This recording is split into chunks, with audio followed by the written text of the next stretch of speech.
Assalamualaikum warahmatullahi wabarakatuh.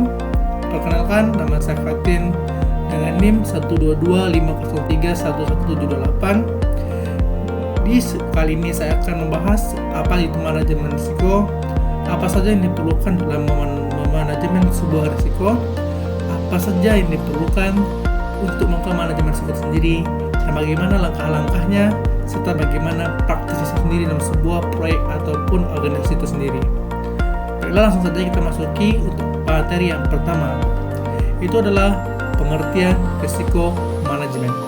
Risiko manajemen mengacu pada proses identifikasi, analisa, respon terhadap risiko dalam sebuah organisasi itu sendiri. Hal ini melibatkan identifikasi potensi, bahaya yang akan terjadi, dan mengembangkan strategi yang mungkin dilakukan untuk meminimalkan risiko itu sendiri. Lalu, apa saja jenis risiko? Yang pertama itu adalah risiko finansial, di mana hal tersebut termasuk fluktualitas pasar, likuiditas, dan perubahan kebijakan keuangan dalam sebuah organisasi ataupun sebuah perekonomian itu sendiri. Yang kedua itu adalah risiko operasional, yang berkaitan dengan proses internal dan sistem yang dapat mengakibatkan kerugian terhadap sebuah organisasi itu sendiri. Yang ketiga itu adalah risiko reputasi, adalah risiko-risiko yang berhubungan dengan hubungan-hubungan yang telah mereka buat atau mereka jalin dengan pihak-pihak tertentu yang dapat memungkinkan kerugian bagi perusahaan itu sendiri atau kerugian dari pihak yang mereka hubungkan itu nantinya. Lalu, apa itu risiko strategis? Di mana hal itu meliputi perubahan kebijakan, persaingan, dan inovasi-inovasi yang akan terjadi nantinya. Lalu, bagaimana dengan proses identifikasi risiko? Hal tersebut ada 3 yang kita bahas, yaitu penilaian proaktif, keterlibatan tim terampil, dan matriks identifikasi. Lalu apa itu penilaian proaktif? Penilaian proaktif berkaitan dengan 5 langkah dalam memanajemen sebuah risiko atau sebuah perusahaan. Yang pertama itu adalah mengidentifikasi risiko yang mungkin terjadi. Yang kedua itu menganalisa hasil identifikasi tersebut. Yang ketiga itu mengevaluasi analisa tersebut, apakah analisa tersebut memungkinkan atau risiko tersebut tidak perlu dilakukan manajemen atau hal lain sebagainya. Lalu yang keempat, menangani hasil analisa tersebut, apa solusi yang bisa diberikan oleh sebuah organisasi dan apa efeknya nantinya.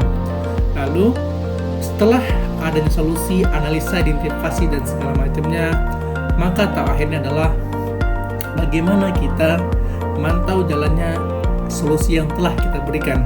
Apakah hal tersebut sesuai dengan kebutuhan organisasi atau melenceng dengan kebutuhan organisasi itu sendiri. Dan hal tersebut juga berkaitan dengan penilaian proaktif. Lalu, apa penilaian proaktif sendiri?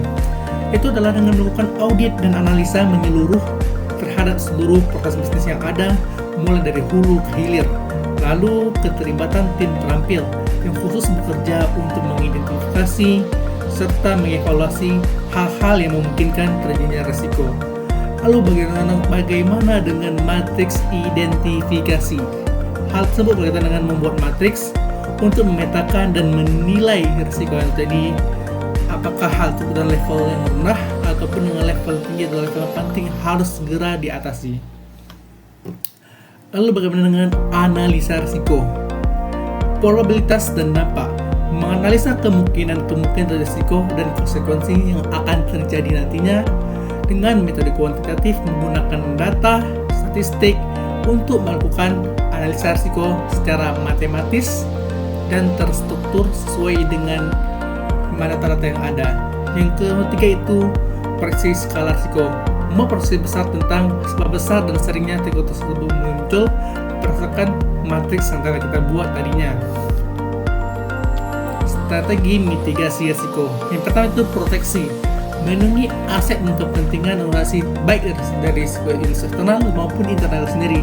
Yang kedua itu adalah kolaborasi. Selain dapat menjadi ancaman, kolaborasi tentunya dapat membantu dalam memitigasi risiko sendiri. Itu dengan cara bekerjasama untuk menemukan solusi yang mengurangi risiko serta perencanaan membangun rencana cadangan dalam menghadapi kemungkinan risiko yang akan terjadi. Selanjutnya itulah pengukuran risiko.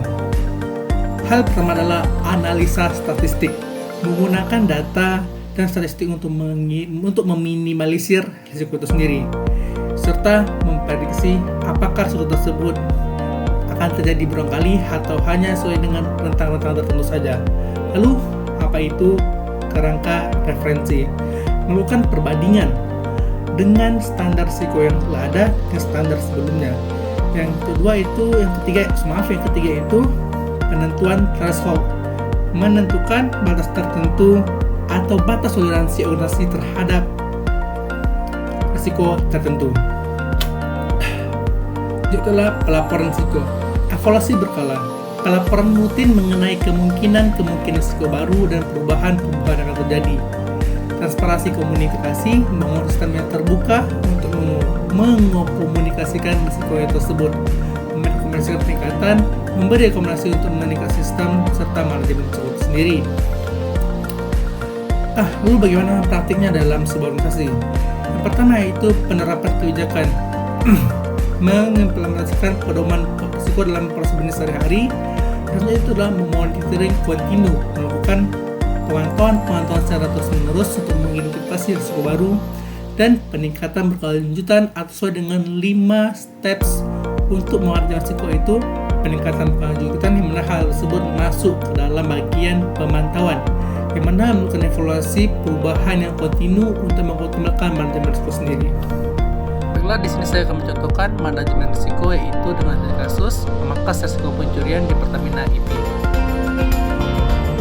Di tahun 2014 ada 103 kasus pencurian minyak, 2016 5 kasus pencurian minyak yang mana turun 95%. Lalu bagaimana caranya? Pencurian minyak terjadi karena rencana kontrol risiko yang telah dirancang namun tidak dilaksanakan dengan baik.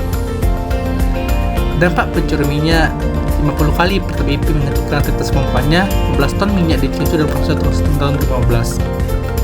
Maka dari itu, Pertamina IP perlu memastikan kontrol risiko yang terlaksana secara sepenuhnya. 4 instansi kontrol risiko yang diperkuat. Yang pertama itu pelaksanaan patroli, koordinasi rutin dengan TNI Polri, penambahan tenaga kerja, serta pemantauan online. Titik pelajarannya adalah efektivitas manajemen risiko tidak berhenti pada pembuatan rencana program risiko, namun pelaksanaan program risiko yang disiplin menjadi pemeran penting dalam pemanajemenan risiko. Sekian dari saya, Fatin. Wassalamualaikum warahmatullahi wabarakatuh.